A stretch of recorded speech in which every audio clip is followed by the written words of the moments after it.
Hi, my name is Avril, and this is special guest, Mrs. Broccoli.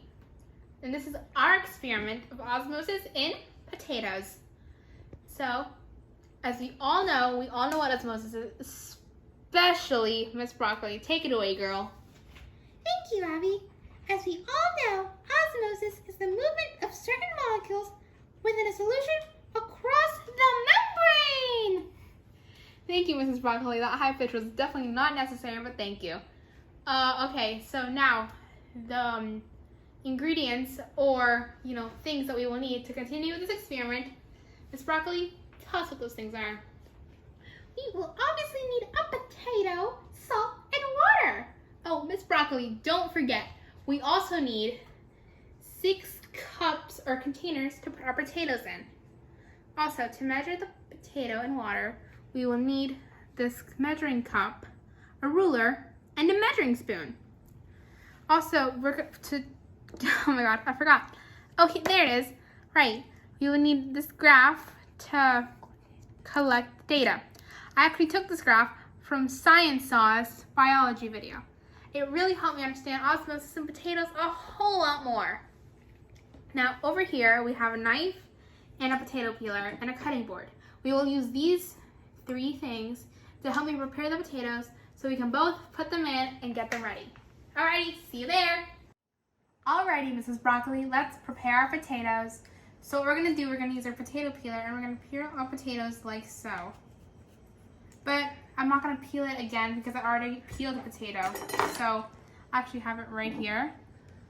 So what I'm gonna do is I'm actually gonna dice this potato into thirds. So we're gonna dice it like so. That's quite lovely. It doesn't have to be exact. Now, as you can already see, we're gonna use the ruler that we already had. This is exactly why we need our ruler. We're gonna cut them like so. We need to make sure that they're exactly 6 centimeters. So we're gonna cut it like this. And we're gonna have exactly 18 of those, which we already preset. So what we're gonna do is we're gonna put these in the water and we'll see you there. Now, let us start with the experiment. Alrighty, thank you. So what we're gonna do, we're gonna take the water over here and we're gonna measure exactly 100 millimeters. Oh, little off. That's okay, it's perfect. Now, what we're gonna do is we're gonna take this water, we're gonna pour it in this cup, like so. How lovely. Now, it's saying we would pour the salt in all of this, but you can see I've already watered all of these like so. So, we're gonna start putting in the salt, but 0 does not get any salt. It's like a 0 things of salt. So, number 1 gets 100. Exactly 1 gram of salt. So we're gonna put that in, and that looks super fun. Alrighty, now number 2 gets exactly 2 grams of salt. So in they go. Oh my god, yay! And this is so exciting. Okay, now as you can see, number 3 gets exactly 3 grams of salt. Oh my god, salt is so fun. I love salt. Salt is like the best thing ever. Talking about salt, I love spicing food. Because adding like spices to your food is super important. It's super crucial. Because I swear to the gods, if you don't add salt to your rice, who are you? Okay, and that's 2. And that's 4. Perfect. And now for 5. We're gonna add 2.5. 5. Perfect. Now we're gonna mix all of these up. There is 5. There goes 4. Here we go with number 3. Number 2.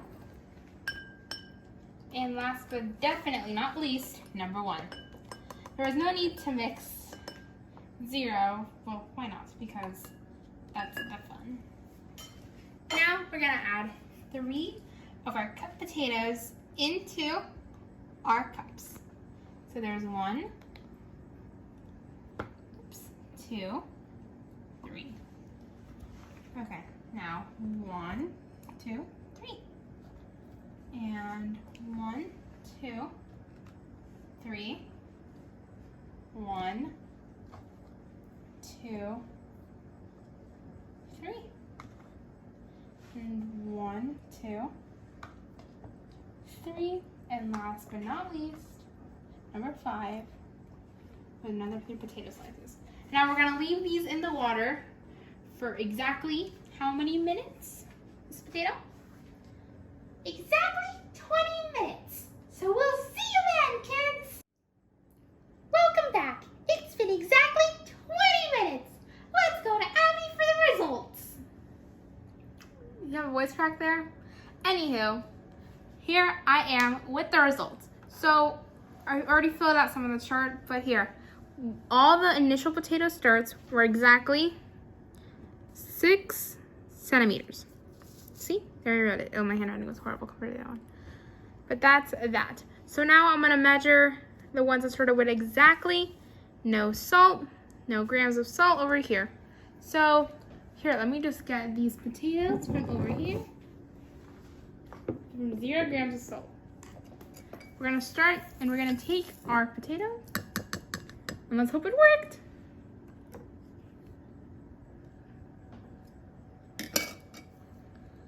Okay, the potatoes are actually slightly harder than they were whenever I first took them. Oh my god.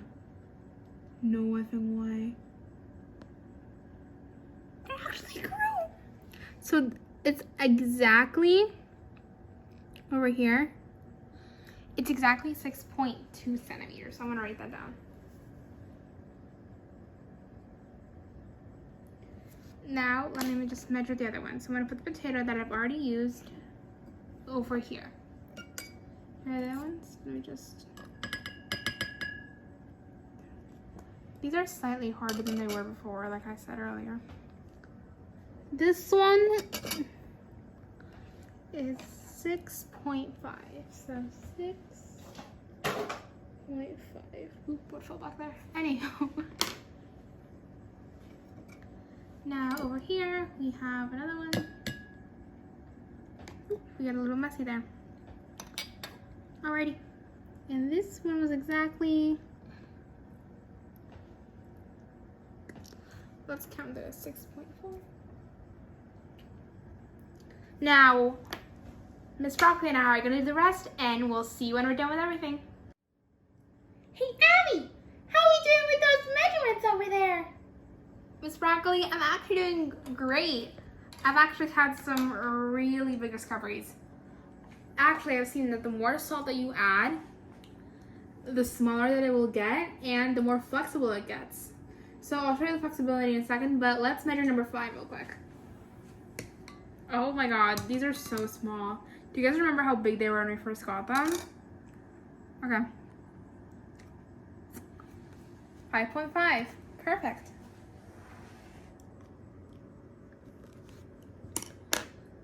Alrighty, we're gonna put this one to the side. Now, we're gonna get this one. I'm gonna name it Bob. Bob the potato strip.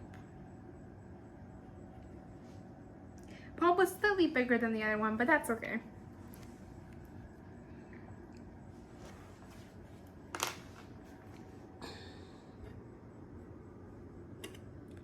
And last but not least, Billy. Alrighty, let me just get Billy. Oh, perfect. Billy was 5.6. Alrighty, so those are our measurements. You can see over there. Please ignore my messy handwriting. Hey, my god. So, as I've been doing this experiment, actually, like I was going to show you the flexibility. Something that really astonished me was how flexible these potatoes were getting. Because here, let's go to 0. This has no grams of salt. See how hard that is? It's very hard to bend. But here, let's go to 1 gram of salt. It was actually getting like a little bit flexible. I thought it was pretty cool. And then, hold up. Hey, Miss Broccoli, why don't you try this? Oh my god, it feels so weird. Why don't you show it to them, Abby? Oh, okay. Thank you. Alrighty. Oh my god, you guys see this? This is completely insane. You can literally twist it. And this is 2 grams of salt. Now this one has 3 grams of salt. It's actually really smooth. And like this corner that I accidentally cut, it's actually gotten like so smooth. It looks like I put it in a rock tumbler. And it's stretchy as well. And this is 3 grams of salt. And this one has 4 grams of salt. It's really like bendy. It's really hard. Like I was trying to break it earlier, but it actually didn't quite work. And now it's smooth as always, like the other one. And this is 4 grams of salt. Now the ones that we just measured, you guys saw me measure, this has 5 grams of salt and it is completely flexible. I can do this with it. And this is exactly 5 grams of salt. I'm gonna finish up the data and I'll see you guys then. Bye! See you then, kids. 5, 4, 3, 2, 1, 0, and we're live. Welcome back, y'all. So we've literally just finished making this graph. Abby, take it away. Thank you, Miss Broccoli. Okay, so as you can see, here's the graph, all nice and finished. Perfect.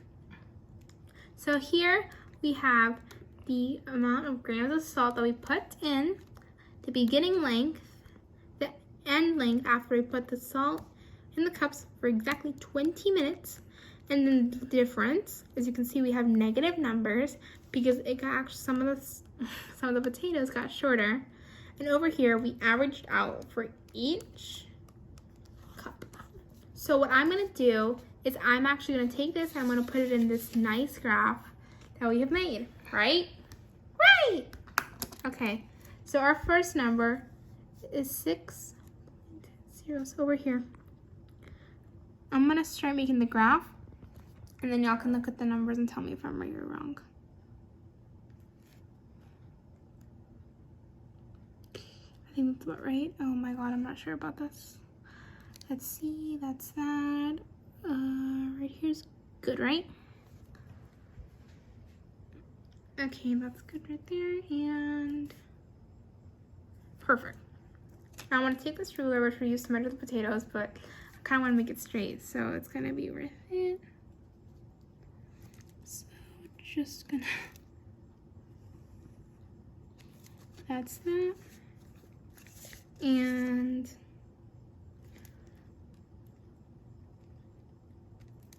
that is that.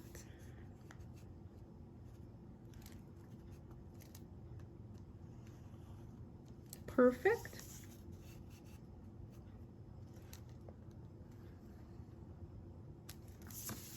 Oops. It's okay, we'll just move it down a little bit bigger. And right here to the M to the B, M to the B, M to the B. Perfect. Here is our nice graph. And you can see here I have the numbers. Over here, here are the numbers, and here's our graph. Now, Mrs. Broccoli is going to explain. Thank you, Abby. Okay, let's do this. Our title is Osimosis in Potatoes. Over here, we have average change in length and the salt concentration. Now, to start this off, oh my, Abby, I wasn't paying attention to this graph at all. I was just playing with my potato friend. Can you please help me out here? Oh, Mrs. Broccoli, that's all right. I'll take charge. As you can see, this graph shows the average change of water in the length in the solution. A nice downward curve. There's this higher amount of salt in the solution, unlike the potato, which has water. We have this nice hypotonic solution. High salt concentration, we have this decrease in potato length, which means the potential is higher in the potato. So, water has left the potato strips by osmosis. This means the solution is hypertonic to the potatoes. At the point where this graph crosses 0, so the solution is isotonic, meaning the water potential is equal to the solution. So at this point, there is no net movement of the water. Oh God, thank you, Abby. I was so lost. Anytime, Mrs. Broccoli. How dare you forget my name? Girl, you forgot the graph. Alrighty, Mr. Weiss, I really hope you enjoyed this video. This was a group effort. My mom is actually behind camera. Mom, you can say hi. Hi. I really hope you enjoyed this, and we're all really excited to see what challenge you put up for us next. Bye!